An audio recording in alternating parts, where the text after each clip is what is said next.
আমি এখন ওপেনলি বলতেছি, আমি এখন একটু ওইখানে যাবো, 10টা আমি সময় দিব।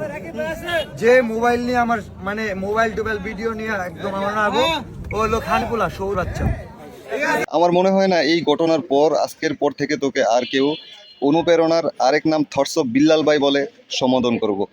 ওর ভাব দেখে মনে হইতাছে ওই সালমান খান শাহরুখ খানের চেয়েও বড় কোনো সেলিব্রিটি হয়ে গেছে। ওর সালমান খানের চেয়ে ফ্যান ফলোয়ার বেশি হয়ে গেছে।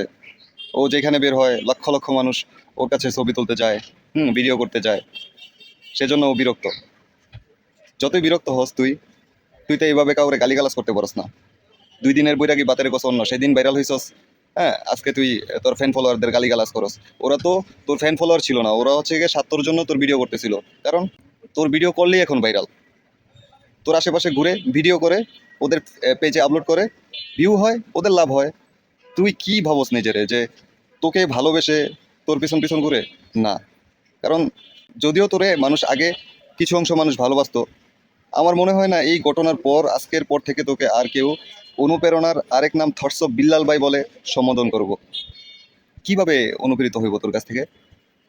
যতই বিরক্ত হস তুই তো ওরে গালিগালাজ করতে পারস না, তাই না?